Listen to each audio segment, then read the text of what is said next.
Welcome to the Deep Dive. Today we're tackling a topic that's probably crossed your mind, whether you're in college now thinking about teaching or maybe just looking back on your own education. What really makes a model teacher in like a university setting? You shared the book, An Evidence-Based Guide to College and University Teaching, as something you were interested in, and, well, that's what we're doing. Our mission today, to pull out the core ideas, the practices that really define excellent educators in higher ed.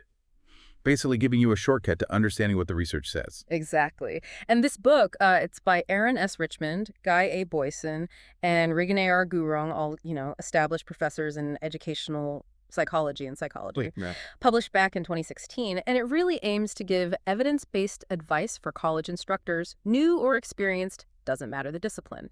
What's interesting, too, is the testimonials in the book. They mention how engaging it is, how practical, even suggesting it be great for grad students training to teach. Okay, let's get right to it then. How are we going to break down all this info? It sounds like a lot. Yeah, it is. We're going to structure our chat around the key things the authors look at. First, how do they even define great teaching, going beyond just, popularity contests? Right. Then we'll talk about how model teachers actually get trained, looking at both their subject knowledge and, crucially, their teaching skills. Okay. And after that? After that, we'll dive into the actual methods they use in the classroom, what kind of content they focus on. Spoiler, Yeah. it's not just facts and how they assess if students are actually learning. Assessment, right. That's huge. Yeah. And we'll also touch on the syllabus, which is more important than you might think. And finally, how they handle student evaluations, that whole thing. Oh, yeah. Definitely experience those. So by the end, you should have a really solid grasp of the evidence-based stuff behind good college teaching. Fantastic. Okay, let's dive into that first big one. What is great teaching according to this research? We all have those teachers we remember, the amazing ones and maybe the less amazing ones. Oh, yeah. But the book says it's more than just our personal feelings or online ratings, right? Precisely. The book really stresses that while, student ratings and online stuff can sometimes correlate with good teaching, it's not the full picture, not even close. Okay. The core of great teaching is deeper. It points to studies, like one surveying university professors and award winners, and what comes up again and again. Things like real enthusiasm, being organized, knowing their stuff inside out, and importantly, being able to inspire students. These seem to be the common threads. Enthusiasm and organization. Yeah, I can totally see that. Remember the profs who loved their subject and actually had a plan for the course? Definitely. The book also brings in Bain's work, right? What the best college teachers do. What's his main takeaway? Right, Bain's work from 2004 is super influential here. He didn't just survey, he observed and interviewed extensively. He found 7 key principles. And a big one is that the best teachers create this natural critical learning environment. They focus on getting students to actively think like someone in that discipline. Not just passively soaking up information. Exactly. And it's about learning both inside and outside the classroom. That's a key distinction Bain makes. That outside the classroom part feels important. It's not just the 50-minute lecture. Okay, now, the book also talks about sincere teaching. Sounds personal. It kind of is. Yeah. Sincere teaching, drawing from Gurung and Schwartz, is all about self-reflection. It pushes teachers to really look at why they do what they do. Like their policies. Yeah, exactly. Think about attendance policies or how they handle late work. Sincere teaching means asking, why do I have this rule? What assumptions am I making about students, about learning? It's about questioning your own deeply held beliefs and routines.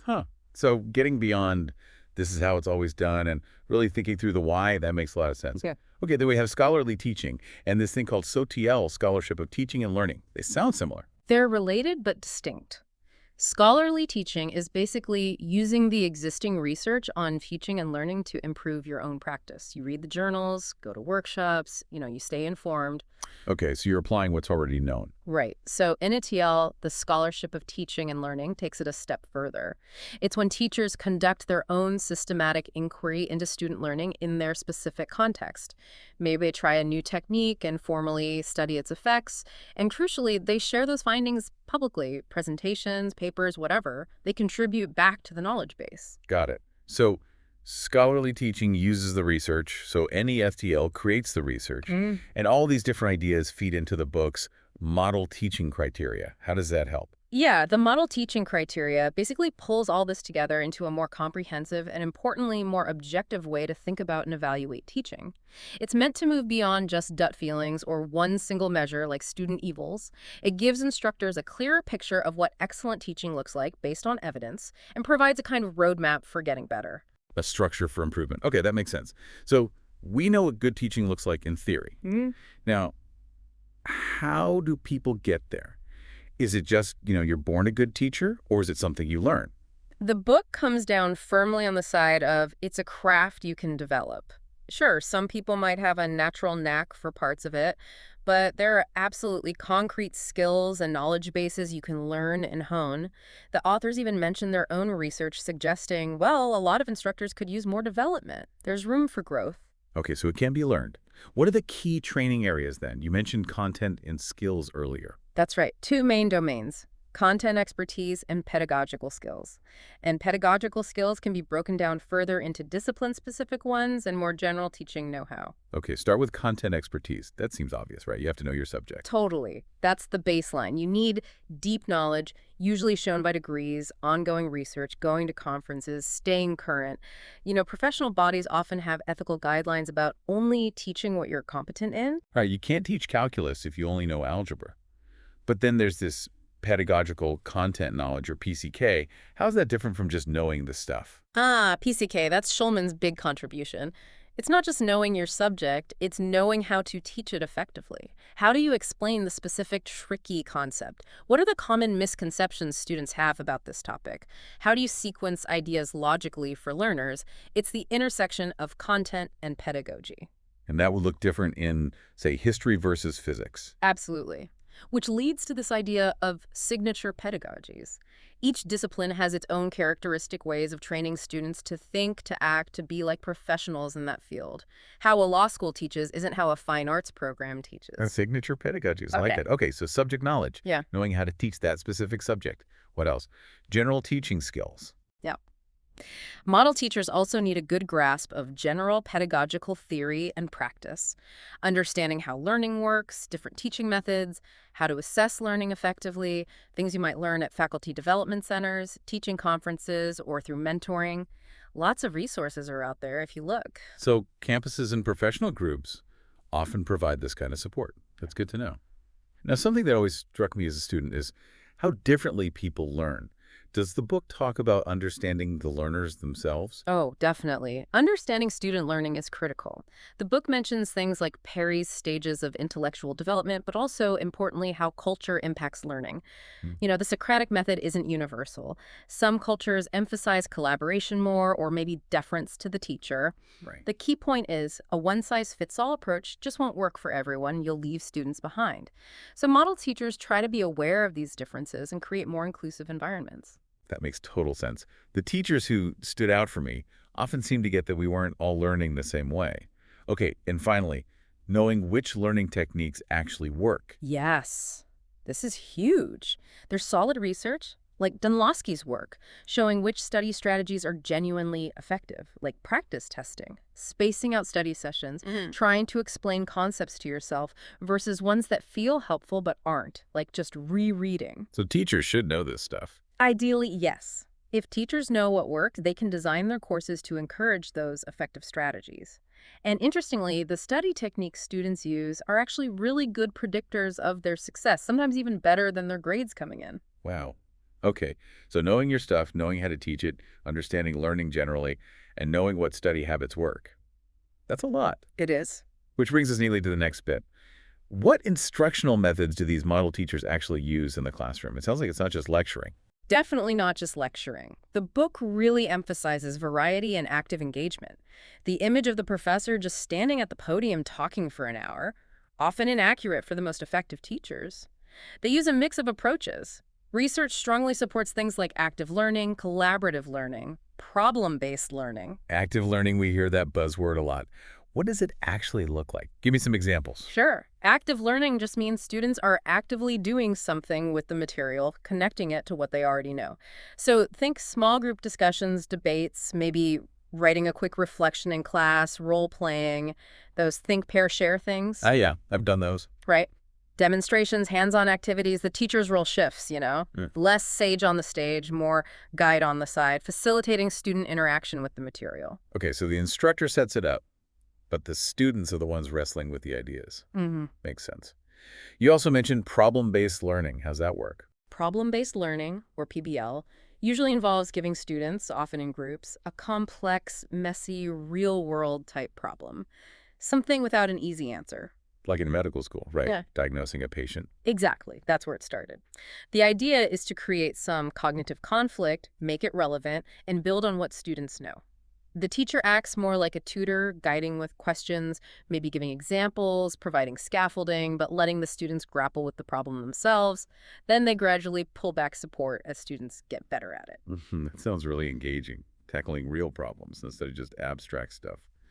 What about this interteaching technique you mentioned? That one's new to me. Yeah, interteaching is interesting. It's more behavioral. Students do prep guides on the readings before class.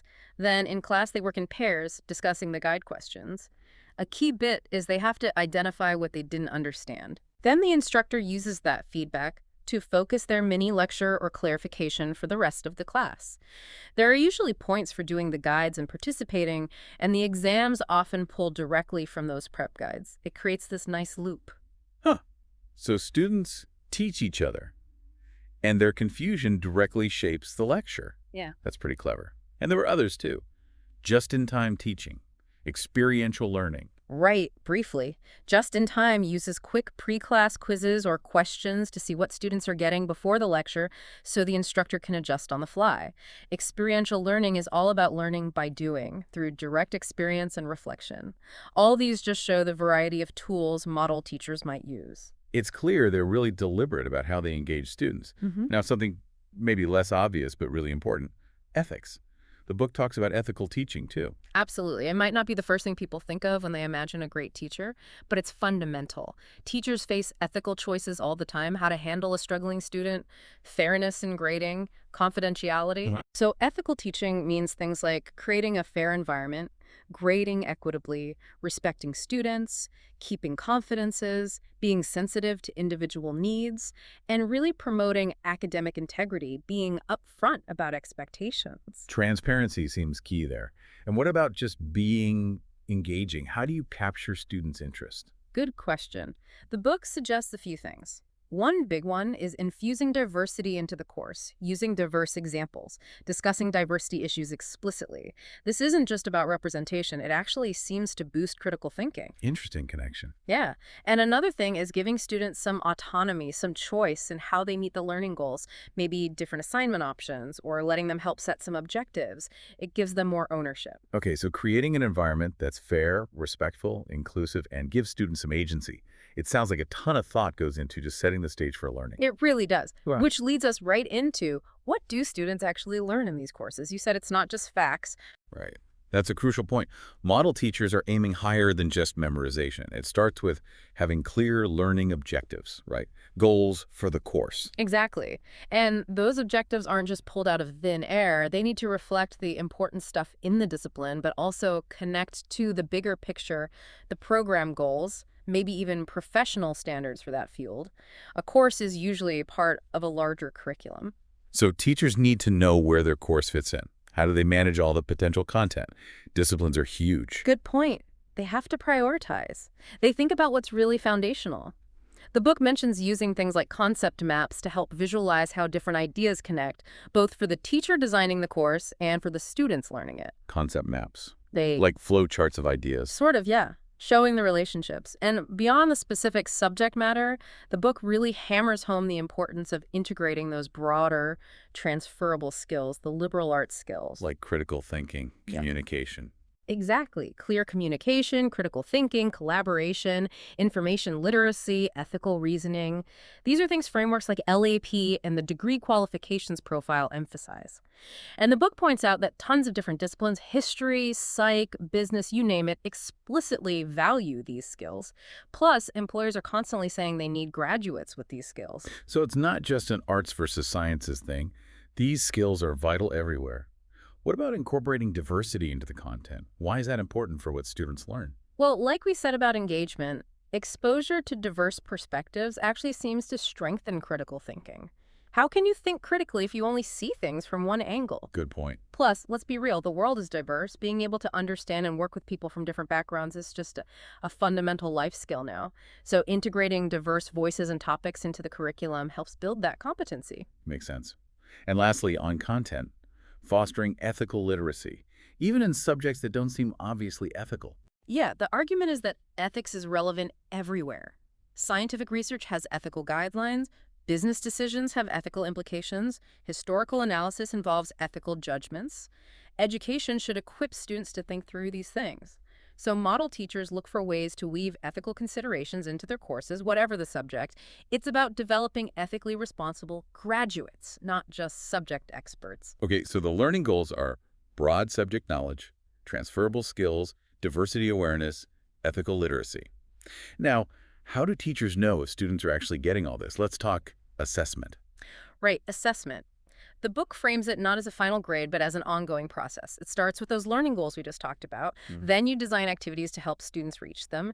Then you collect data evaluations, assignments, whatever, to see if learning happened. And crucially, you use that data to make improvements. It's a cycle, often called closing the loop. Closing the loop, I like that. So it's continuous improvement based on evidence of student learning. Exactly, and model teachers see this as just a normal, essential part of teaching. The focus is on student learning, not just on what the teacher did. And it all hinges on having those clear, measurable learning objectives first. Absolutely. You can't assess effectively if you don't know what you're trying to assess. The book mentions Bloom's taxonomy, knowledge, comprehension, application, analysis, synthesis, evaluation, as a way to think about different levels of learning. Right, not just remembering facts, but being able to use them, analyze, create. Precisely. And it suggests using the ABCD format for writing objectives. Audience, who, behavior will do what, condition, under what circumstances, and degree, how well. It forces clarity. Okay, so instead of students will understand photosynthesis, it's more like biology students, A, Right. will be able to explain the process of photosynthesis in writing, B, using a provided diagram, C, with at least 90% accuracy, D, much clearer. Exactly. That clarity makes assessment possible. The book also gives those 5 questions to check your objectives. Is it important, meaningful, feasible, measurable, teachable? A good checklist. That's really helpful for anyone designing a course. Now, what's this embedded assessment idea? Embedded assessment is basically using the regular assignments students are already doing for their grade papers, projects, exams, lab reports as your source of data about whether they're meeting the broader learning outcomes. So you don't necessarily need separate extra assessment tasks just for program evaluation. Often, no. You map your existing assignments to your learning objectives. It makes assessment much more efficient and feels less like an add-on. It's integrated into the course. Smart, like a 2-for-1 deal. And of course, grading itself evaluation is part of assessment, but the book says it's more than just a grade. Yeah, grading is a powerful tool for learning. It motivates students, focuses their attention, and ideally provides feedback they can use to improve. Model teachers try hard to align their grading with the learning objective and give feedback that's actually useful, not just a number or a check mark. And rubrics help with that useful feedback, right? Definitely. Rubrics, whether they're holistic or analytic, spell out the criteria for success on an assignment. They show students what you're looking for at different performance levels. This makes grading feel less subjective and gives students much clearer guidance on how to improve. Makes sense. Less mystery in grade. Okay, one more assessment thing. CTACE, classroom assessment techniques. Right, CPATIS. These are quick, usually ungraded, in-class activities that give the instructor immediate feedback on student understanding. Things like the minute paper, where students write the main point and a remaining question, or identifying the muddiest point. So quick checks to see if people are following along. Exactly. They're formative, designed to inform teaching right now, allowing the instructor to adjust before moving on. It helps catch confusion early. Okay, so assessment is this really dynamic, ongoing process focused on improving learning. Got it. Let's switch gears slightly to something seemingly simple but super important. The syllabus. The book says it's way more than just a schedule. Oh, absolutely. It's framed as a critical communication device, a cognitive map for the course, even a learning tool itself. It's often the very first impression students get. A good syllabus sets the tone. So what absolutely has to be in a good syllabus? The essentials are pretty standard. instructor contact info, those crucial learning objectives and how they'll be assessed. Clear grading policies, a detailed schedule with topics and readings, and important institutional policies, academic integrity, disability accommodations, etc. Okay, the basic nuts and bolts. But it's also about the how, right? The tone. Hugely important. Model teachers aim for clear, student-centered language. A welcoming, supportive tone rather than a purely legalistic or demanding one. You want to clearly state expectations for students and for the instructor, but do it in a way that reduces anxiety, not increases it. A well-designed syllabus helps students understand the structure and feel more confident. Yeah, I've seen syllabi that felt like threats, not exactly welcoming. Right. The book even suggests maybe giving a little quiz on the syllabus early on just to make sure students know where to find key info. A syllabus quiz. Okay, make sure they actually read it. Smart. Yeah. All right, finally, let's tackle the big one. Student evaluations. Controversial, you said, but unavoidable. How do model teachers deal with them? Yeah, they're definitely a hot topic. The book takes a pretty balanced view. It acknowledges the criticisms, but argues that instructors need to take the feedback seriously while also being critical consumers of the data. First step, honestly reflect on how much weight you currently give them. There's always that debate. Do they actually measure good teaching or just popularity or how easy the course was? Right. The book dives into that. It mentions concerns about easy courses getting higher ratings, but also notes research suggesting students don't actually like courses that are too easy either. And while the link isn't perfect, some research does show a modest positive correlation between student ratings and student learning. The bottom line seems to be, it's complicated. You can't just say evaluations are good or bad. You need to think about reliability, validity, what questions are being asked.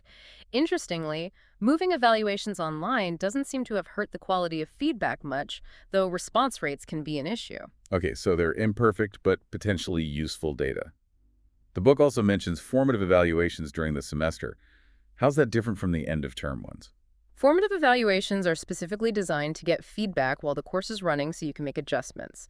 Maybe a mid-semester check-in asking about the pace or the clarity of explanations or how group work is going. So you'd fix problems before it's too late. Exactly, unlike the summative ones at the end, which are more for overall judgment. The key with formative feedback, though, is the book's advice. Only ask about things you're actually willing and able to change. Don't ask if you're not prepared to listen and potentially adapt. Good practical advice. Okay, so you get the evaluation data back, end of semester or formative. How do you interpret it without overreacting? The book warns against just looking at the average score. Right. You need some basic stats sense. Don't just fixate on the raw mean. Look at confidence intervals, maybe compare your scores statistically to department averages if you can. And for the written comments, look for themes and patterns. Don't let one really nasty comment or one glowing comment derail you. What are multiple students saying? Look for the trends, not the outliers. Right. And then the book offers a model for actually using this feedback constructively. Yes, an evidence-based model. It's a cycle. 1, decide what you want feedback on. 2, choose a good method to get it. 3, administer it.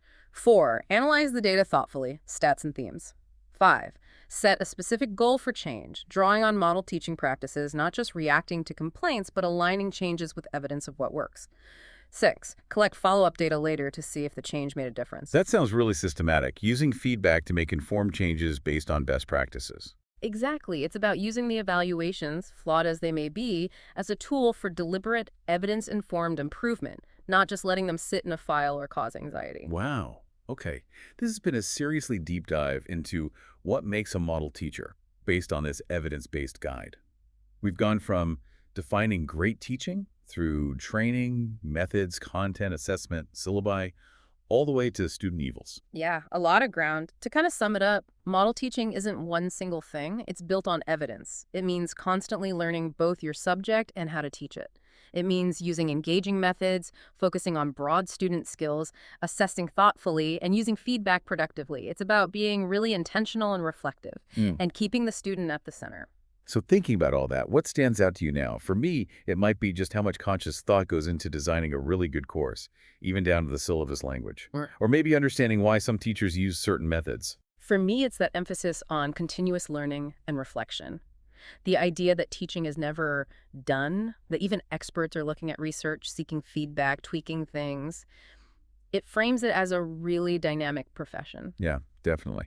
If folks listening want to dig deeper, maybe check out Bain's book, What the Best College Teachers Do, or How Learning Works by Ambrose and colleagues, or just reflect on your own teachers, what made the great ones great.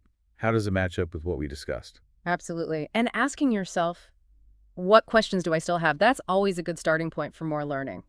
Hopefully, this deep dive gave everyone a solid foundation for thinking about effective teaching in higher ed. Thanks for joining us for this deep dive. Until next time, keep questioning and keep learning.